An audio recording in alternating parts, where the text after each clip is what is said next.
Hey there, welcome back to another episode of Unscripted Pivots. I am your host, Danielle Sprouls, or as some of you know me, affectionately called the WTF Lady. And no, WTF doesn't stand for what you think. Well, it kind of does, but here we call it Women That Flourish.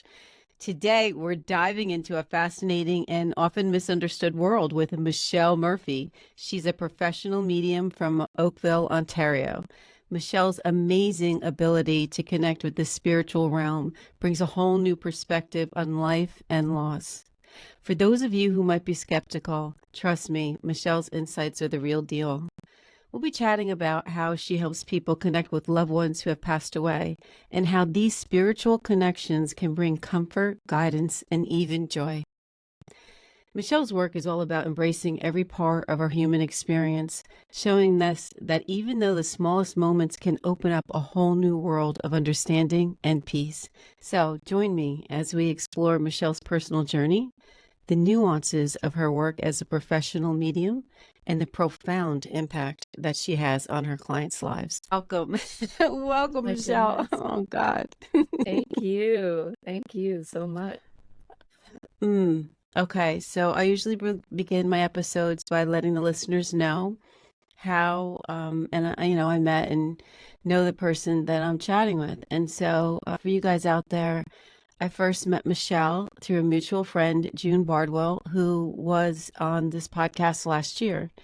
And I didn't really know much about June until I interviewed her on that podcast. And it was a wonderful connection that has thrived into, it's a beautiful friendship. So that's how I met Michelle. And Michelle had listened to the episode because she loves June, as do I. And she was intrigued, I guess, by my energy and my voice. And she had requested that she speak with me. And we had such an incredible session together. And I can't thank her enough today for what she brought into my life in that session.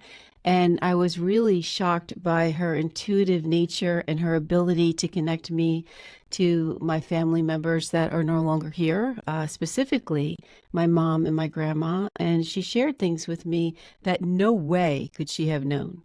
And it wasn't a video call. It was just a regular call. She couldn't see what I was wearing or what I was doing. And yet she picked up on all of it. So I can tell you firsthand that this woman has a gift to explore today. So welcome, Michelle. So excited to have you on here. Thank Um, you. the I'm so timing grateful. is, yeah, the timing is very interesting. I just want to mention this too, guys, that Michelle and I have been talking about doing this for a while now, and we actually scheduled this, I think it was 2 weeks ago, and it had to be canceled and rescheduled for today. And unbeknownst to both of us at the time, I would experience another loss. My brother Glenn passed away just 4 days ago on Monday. And so it is, there are no, coincidence, I don't think, but it's beautiful to be here in her presence. So, Michelle, welcome. There's so much that I want to unpack in this episode, but I want to begin with another person who I know is a rather famous celebrity type of medium, James Van Praagh, and he once said that mediumship is not about predicting the future, but about learning from the past and finding peace in the present. I'd like you to tell us your thoughts on that and expand upon that comment. Are you along those lines of thinking, or how can you Absolutely. describe the work you do? Yeah, that's a beautiful description, actually. I I believe that our loved ones are always with us, just not in a physical capacity, and they connect to us once they've crossed over through what I refer to as proof of love. These moments where we sense the deep sort of peace and a very big picture kind of vibrational sense of our role in the world that is really quite indescribable. It's more of a vibrational feeling. And so there are people who are really excellent at predictions, but mediumship is, in my mind and my hope and my work, delivering those proofs of love, but also opening clients up to accessing proof of love for themselves. I don't see or hear any of those who crossed over. I just sense and feel on an emotional level. And I'm very transparent about what I do not do. So I don't see, I don't hear, I don't feel them. Other people may, but I don't. And I like sharing the parts of my work that are really quite invisible and intangible, because I believe each and every one of us has an ability to connect to those who've crossed over. Maybe not to the extent where we can do it for each other, but that sense of Mm-hmm. peace we might all have access to. So let's talk about when you first knew that you had this gift and that you were actually going to use it for the benefit of others. What did that look like? Um, I don't know if there was a moment where I recognized it as a gift. I think I grew up assuming everybody could sense things, Yeah. you know. Yeah, no, I hear you. Mm-hmm. It's when I realized other people couldn't do it in the same way. And a very abridged version of my own recognition of it as a gift was it became very prevalent in my life when it derailed me through a mental health crisis. I went through a profound depression, and after a lot of therapy, I came to the realization that it wasn't my mood or my depression that I was experiencing, it was everybody else's. And so, Wow. Okay. which is what an empath is. There's a big distinction between empathy and empath. Uh, people, most people can have empathy. They can imagine what it's like to be in the shoes of another human being. But an empath actually feels the bunion of the person wearing the other shoe. Okay, there's an So, analogy that's a visual, and that doesn't sound at all comfortable, and we don't want to live with that. it really Mostly, is. yeah, okay. So, that always goes back to something I say on here often is that, pain is the threshold to change. And so after you having gone that depressive period that was like, it sounds not only overwhelming, but all consuming, it was good, right? Because you ended up doing the work necessary to be aware of why you were experiencing this and perhaps how to channel that energy Yeah, into a more positive place so that it didn't, absolutely. ultimately take you down. Yeah. That's quite incredible. Before we even go into the mediumship and all that you're doing there, tell us a little bit about what you did before that. Right, because we talk about unscripted pivots here, and a lot of us aren't doing today what we were doing before, or what were we on the path to do. So I always like to go, oh yeah, you made a Absolutely. left right there on that path. So where was your fork in the road? Like what were you doing before you were doing this as a career? So I was working for a high-tech company, originally out of university. When I was in university, I was in the process of actually applying to a PhD program in English Lit because I Mm-hmm. love poetry, I love words. Um, and a dear friend of mine mentioned that the high-tech company she was working at was looking for somebody in corporate communications, public relations, media relations, that sort of Yeah. thing.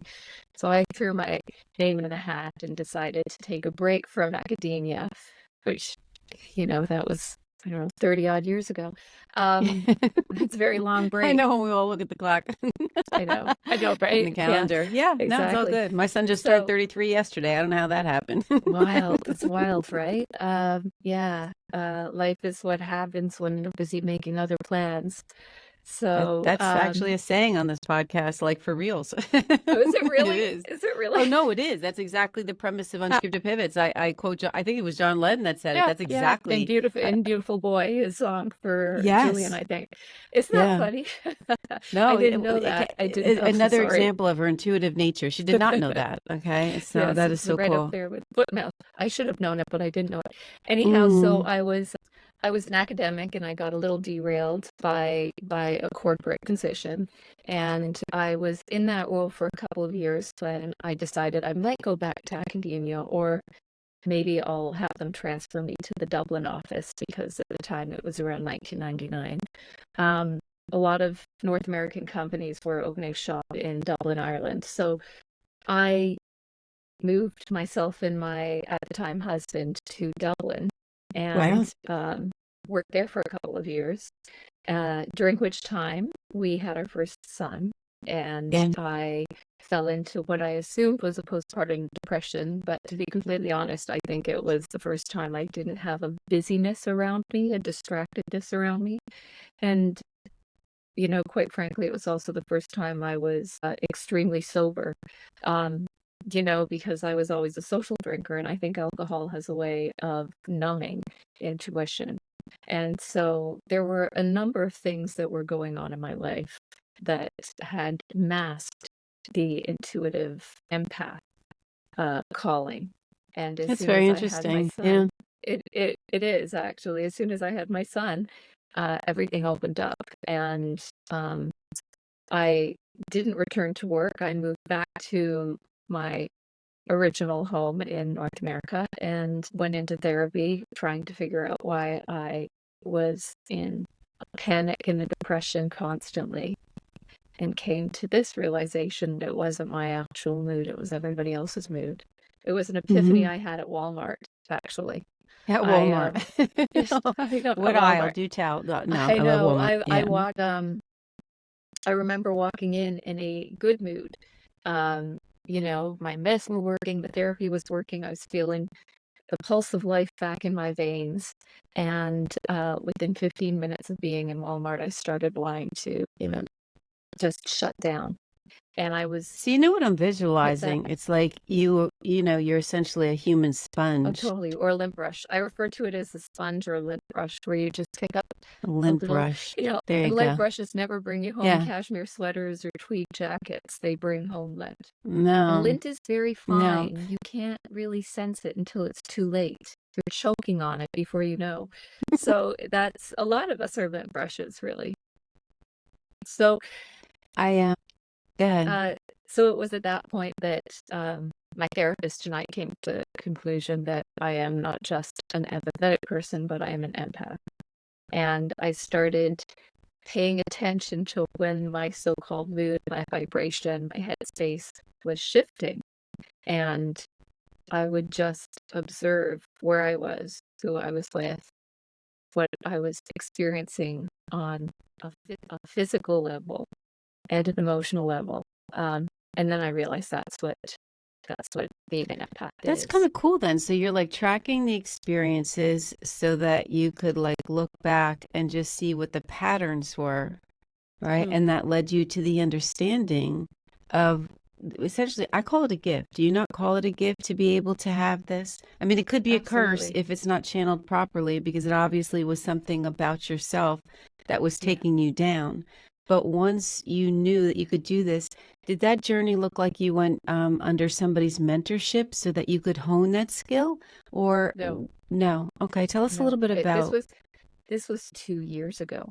okay, Uh, 22 years. there was back then the vernacular was EXP, extrasensory Okay, perception. yeah. Mm-hmm. The word empath didn't exist in the common uh, and like kind of spiritual communities. There were two mediums that I was aware of. One was on the Montel Williams show, Yeah, and the right. other one was, I believe his name was John Edwards crossing over. And I couldn't relate to either of those individuals. Um, the language around mediumship is also it felt very exclusive. There's references because we're humans. We say, I see this, I hear this, they're Mm-hmm. saying this. And for me, I didn't see, hear, or understand. I could feel. And so I was really just flapping in the wind. And it was an incredible hairstylist who called me out and actually said, you do realize you're a medium and you're communicating with people that have crossed over. And I said, no, that can't be done. Right. She Right. said, Right. yeah, Because it was unfamiliar, but it goes to show you what we don't yeah, know, we don't really understand what we don't until know, we we have don't that know. mindset, that openness to say, okay. But so are you then saying that when you would take on as a empath, are you taking on the feelings of those who passed or the people that are grieving that are presently here about the past? Distinguish that for Yes, me. Hmm. no Yes to all of distinction. it. Yes to Yes, all of it. Well, that's a lot. That's a whole it's lot. Okay. it's a lot. It's All right. like It's like walking into a room and Mm-hmm. trying not to see the color blue, the color Mm-hmm. gray, uh, beige, and yellow. So Yeah. what I mean is it's kind of it's doable, but it's difficult. So it's taken me years to hone the skill of understanding what belongs to the living person in front of me and what energy belongs to the person crossed over. And I jokingly refer to it as I play charades with your loved ones, and then you play Mm-hmm. charades with me. But it's not just Okay. guessing, it lands with Yeah. remarkable specificity. Remarkable Oh, I specificity. can attest to that, having had a session with you last year. I mean, you don't need to sell me on that. I was surprised, and I remember beginning our session, telling you that I didn't want to know anything about the future, and you're like, "Oh, I don't do that," I you have no know. clue. Yeah, yeah. So you're not a fortune teller or whatever. There's so much I want to. One of the things I get to follow you on a regular basis is on your Instagram. I mean, you're so poetic. We're going to go into that in a moment, but I just want to comment. So, and we will have Michelle's contact information, her website, and her Instagram, so that you can follow her. Otherwise, look into working with her. But on her Instagram, she describes, you have that little short bio spot. You can put something about yourself. This is what she's chosen. I love it, love it. She says that she's a hope monger, a custodian to a grief safe space, and an occasional spiritual bitch slapper. So there you have it, right? So tell us a little bit about that, because you know what, I love it. It's like it's just kind of a little saucy, right? And then on your page is the most incredible works of art. They're just expressions that are just captivating, and they show really the depth at which you operate in your heart and in your mind. Really spectacular stuff. Really Oh my goodness. spectacular stuff. So Thank what you. would you say? How would you describe yourself as a hope monger, and that spiritual bitch slapper? I love it. I love it. Bring it on, Michelle. Tell us a little bit about that. Like, how do you help your clients that come to you? And how does it improve maybe their professional and their personal experiences? Well, hopefully I reframe uh, what hope is. Mm-hmm. Hope isn't about things turning out okay all the time. Hope is about being strong enough and grounded in your own sense of self, in a way that you aren't derailed by life's many traumas and wounds. So it's a different kind of hope. So that's the hope mongering and the bitch slapping. Bitch slapping never happens from the mediumship side of things. It always happens from the guided. Sometimes I get guided information. I can sense when somebody's really lying to themselves, or when they just simply misunderstand who they are in the world and what their truth is. There's a little bit of overlap in a coaching capacity there, but the distinction is the spiritual bitch slapping is more about the identity, the essence of the person I'm speaking with. Um, I can sense the difference between, for instance, grief and depression.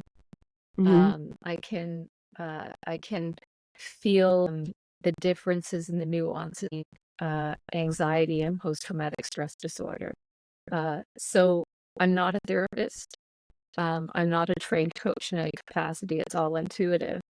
But when people are experiencing being seen and having language put around their experience, it feels like a starting point of hope. It all Okay. overlaps. Once you Yeah. have clarity and an understanding of who you are in the world, and you realize that you've maybe not misstepped, but misunderstood yourself, there's a beautiful graciousness that happens, and we can make change from a gracious place instead of from an obligatory, angry place. Things that happen out of obligation and anger don't tend to land very well. The seed of a thing determines the fruit. Yeah. So if the Beautifully seed is put. wisdom, the fruit is good. But if Yes. the seed is obligatory, the fruit is really, well, not good, bitter. Well, when you mentioned hope, one of the things that I talk about a lot here, I didn't invent this acronym, but hold on, pain ends for hope. Hold on, pain ends. I just love it when we That's talk about beautiful. hope. When you are enlisted by a client and they recognize that you have the ability to reach out to their loved ones who have passed, do you ever get certain requests like, oh, please, I want to be speaking to my ex-husband, not to my mother-in-law? I mean, like, what does that look like, right?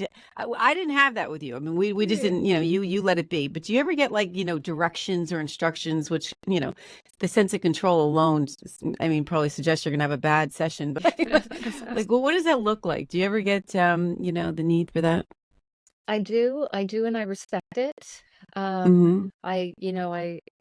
I used to, yes, I do automatically without it being a ritual, but I used to have what I called an imaginary box of doubt that I would put outside of my office before session.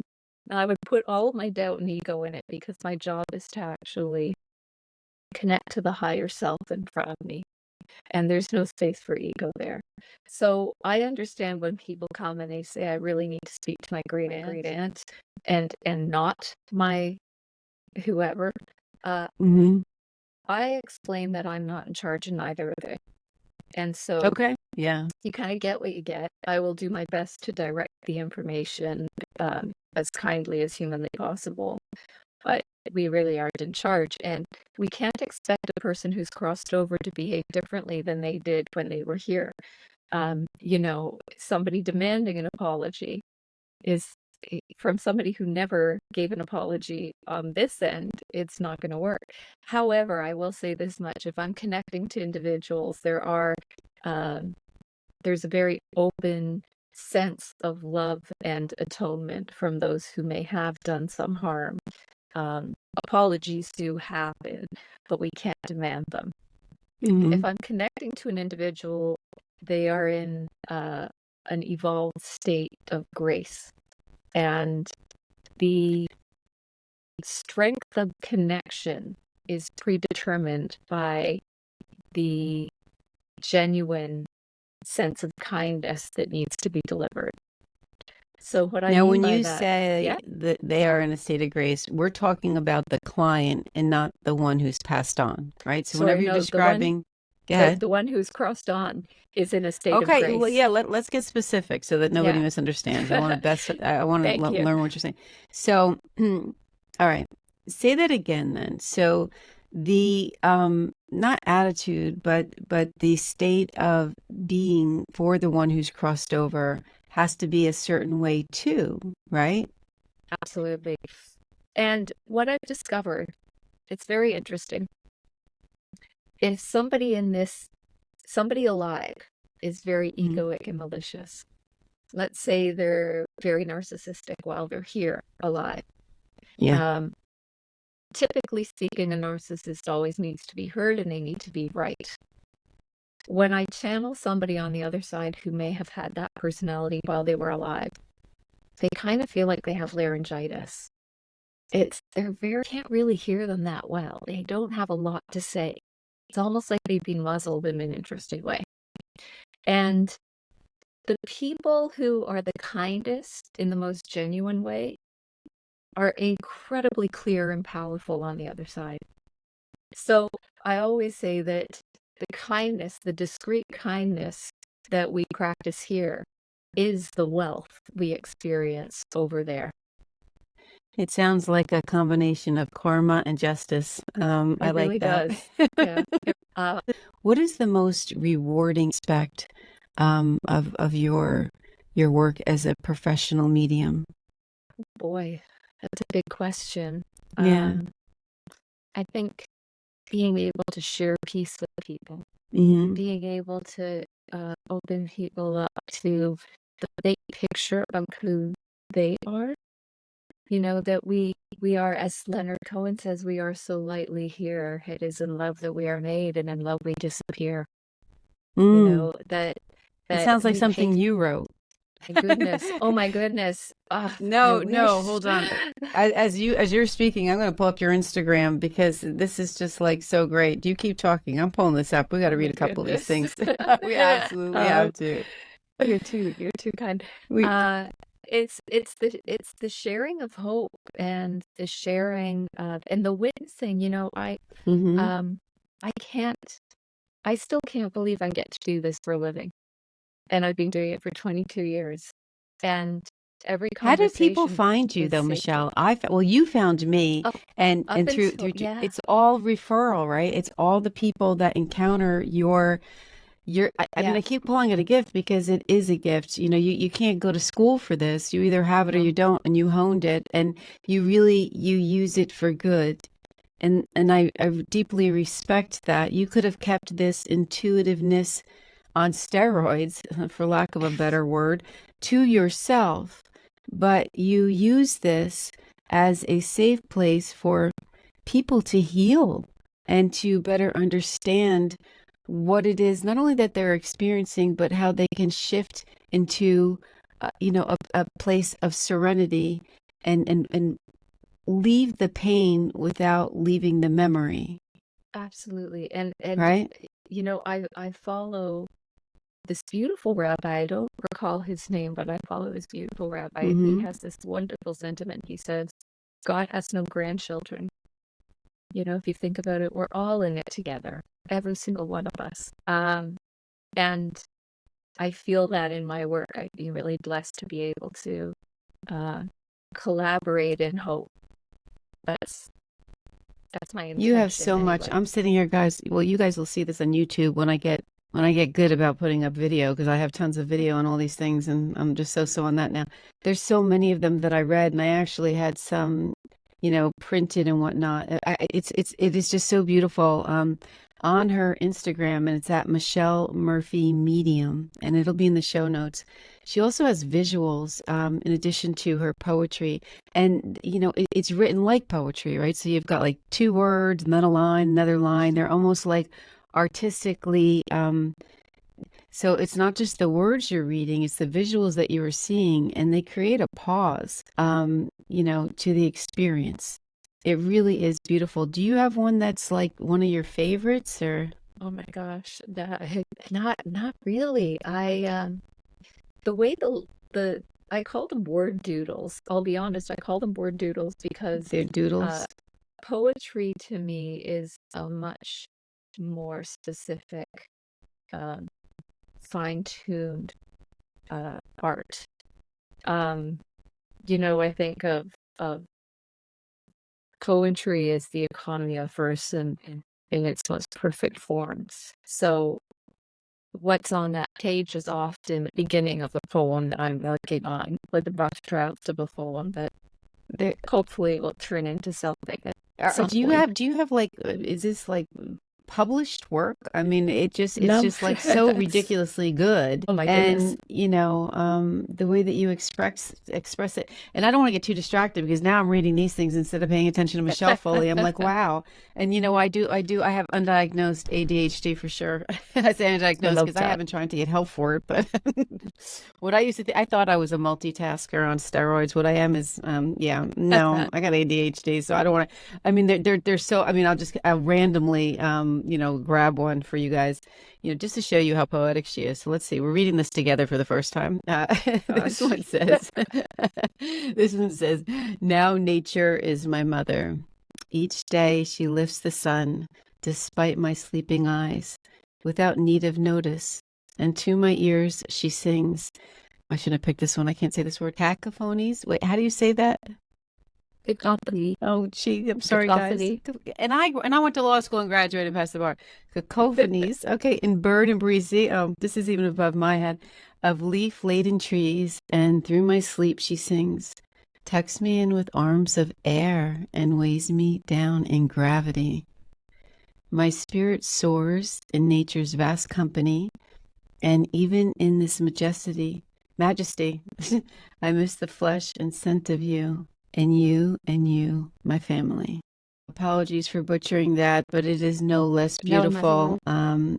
It is just really one of a bunch of beautiful expressions of feeling and emotion and thought and heart that she has to offer. I'm That in was awe of you. inspired by my mom. Yeah. Was it? Yeah. Yeah. Tell us a little bit about your mom since she's introduced herself into this conversation, because I just randomly picked it. Obviously, that was an unprepared statement. I would have Googled how to say those words. So, what about your mom? Tell us about your mom, Michelle. Mom was, oh my gosh, she was just incredible. Both my parents were incredible. I don't even know where to begin. Mom was definitely my best friend. We were happy idiots together. We'd get in the car and we'd get lost, and she'd say, "Aren't we supposed to be going to the dentist?" And I'd be like, "No, a good song would come on the radio," and we'd get lost. And we were just great pals. She loved love. She loved a good laugh. She loved dogs. She loved her grandchildren. She was kind of everything. She believed in me. My parents were Irish immigrants, practicing Catholics, but they believed in mysticism. They believed in the forgiveness of sins. They believed in the life everlasting and the community of saints. They also kind of believed in fairies as well and magic. And I was raised really as close to perfectly as a person could be raised in love. That's a beautiful gift. Let me ask really you is. this. Because of your abilities, your unique abilities to connect to, the spiritual realm, are you able to do that with regular ease when it comes to visiting your parents? Nope. It's like licking your own elbow. Okay, there you go. All right. Do you find that frustrating? I do. But I understand it as well. Because maybe I would be too selfish and I would disturb them too often. Okay. Who knows? Or I might. Right. I don't know why. What we experience in part, we eventually know in its entirety when we're called. But right now, we can only know what we know. This is true. I sense them on occasion, and the way I sense them is again that what we talked about early on.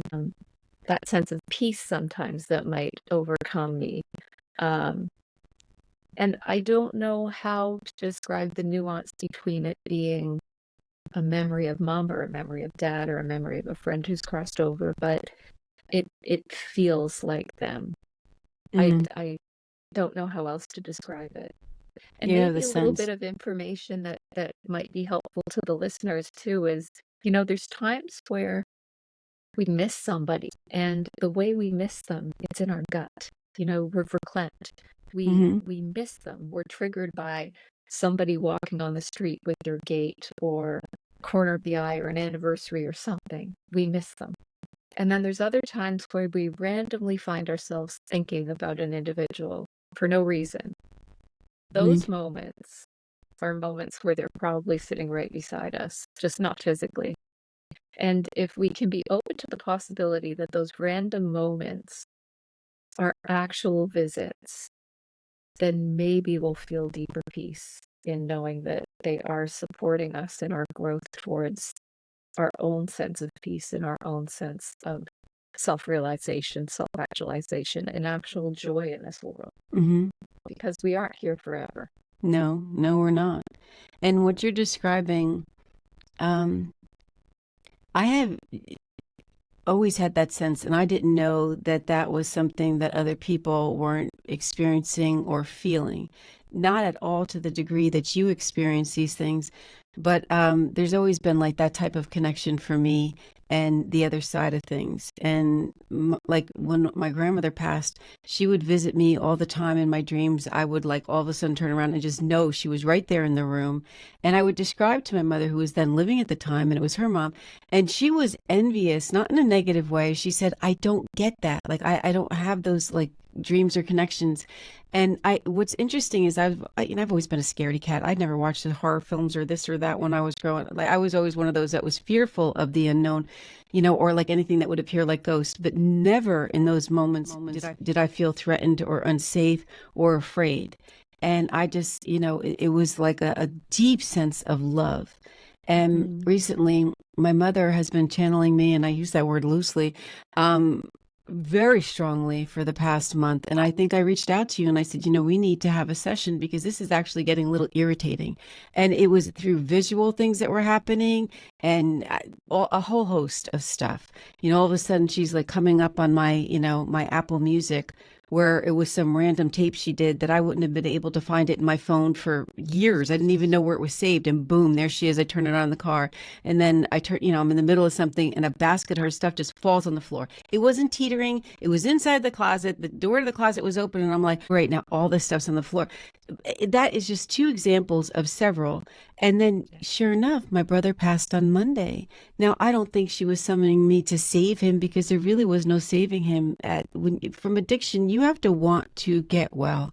That's all there is to it. And it's a disease. It's a very complex disease of the brain. I mean, it falls under the mental health category. It is not a weakness. It's not a bad attitude. And when it gets hold of you, it is some scary, scary stuff. So I don't think for that, but I think that she really needed to be maybe closer to this world, to guide him in his transition. I'm not sure what any of it is. I just know that because I have this oh God, I don't think it's a sixth sense, but I will tell you, I see things, feel things, and experience things that other people do not. And when I share them, that's when I realize that you didn't see that, or you didn't feel that, or you don't experience this. It just becomes what is natural, right? And to your earlier point about when I guess you stopped drinking, we never even discussed that, but I'm sober since 2018. And certainly those skills have been finer tuned because I'm not numbed out. I'm just more in touch with myself and, with the spirituality of my being. I'm grounded. That's what I am today. I'm grounded. I get to feel the feels, right? Absolutely. And because of that, the opening is that much bigger. Yeah. I want to just ask you one last question because you have written beautifully about grief being more than just, quote, love with no place to go. Could you expand on that thought for us and how it shapes your interactions with clients? Oh, goodness. Grief itself it's like an anchor that can either pull you down or allow you to pay no attention to where you are. Mm.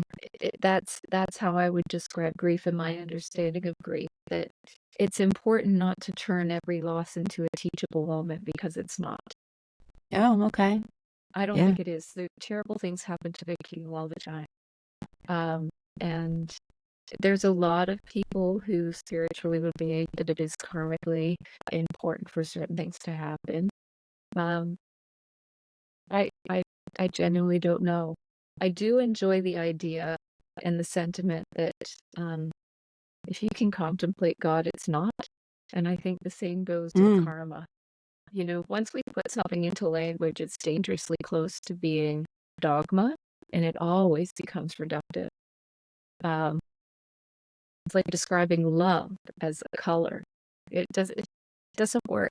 Some things are too vast it for doesn't work. languages and rules. So that being said, I think it's really important that we don't get stuck in grief, that we understand that we are allowed to be joyous in some ways and grieving in other ways, that we have the capacity to experience more than one thing at any given moment, and that we don't have to stop our lives because a profound individual is no longer physically with us. My big philosophy is that time flies when you're having fun. So when you have lost a soulmate, a part of you, by the grace of God, when you lose those individuals, I think it's more important that you become an ambassador for them and you experience life as much as you humanly can, so that when you are called, you've got a lot of stories to share. And again, that's a very reductive way of looking at it. But if you are here for a minute, and that minute might be 100 years or it might be 10 days, God only knows. Yeah. You might as well pack the time as quickly as possible. My prayer for everybody is that they live long and fast, so that you have all You learn as many karmic lessons as you can in this life, and you do so with brevity and lightness and ease. And when we're grieving, if we can create a purpose around our grief, that we become ambassadors to them in our joy. So when, for instance, I miss somebody who's crossed over, Hmm. and I feel that heavy, crippling, suffocating ache, because grief does physically hurt us. Yes, you can feel it. Yeah, You can feel it. yeah. I can get stuck underneath it, and sometimes we just have to experience it and be present to it. Absolutely. Um, but I allow that to be the anchor, and then what I do is I emulate one of their virtues, and I kind of put them on for the day. I put my What a father's, beautiful way of looking at it and incorporating it into the human experience. yeah, like, Yeah. for instance, my father, I always think, when my father would ask how a person is doing, he'd lean in and he'd say, "How are you? Really, Hmm. how are you?" You Yeah. actually felt like he genuinely cared, because he Yeah. did. And so when I'm missing that, I become that. And I think, okay, I'm kind of channeling you, not as a medium, as a daughter. Yes. And I Yeah, think that I know that I read one of your works where you described missing is a form of love too. absolutely. Yeah. It really, really is. I love It this. really is. Well, I will have in the show notes how somebody can find you to work with you. And I mean, let's just even remember the importance of, experiencing your grief and going through it, but in a healthy way. And that when we avoid their journeys, right? When we're missing somebody, that this can present a lot of problems in your life, not just mentally and emotionally, but oftentimes we get physically sick when we're not well. And Absolutely. so by marrying, wellness with the physical, spiritual, mental, emotional states, you have a chance of moving on and enjoying your life, because enjoying your life is really what it's all about. And so, Michelle, the work that you do is profound and it's meaningful. And I am so glad that, we were introduced by June Bardwell. Shout out to that woman again. I just Oh, can't give her enough credit. April. Um, and I look forward to working with you again in the future. And Thank you. yeah, so hope to have you on again. Thank you, Michelle. Thank you so much. God bless.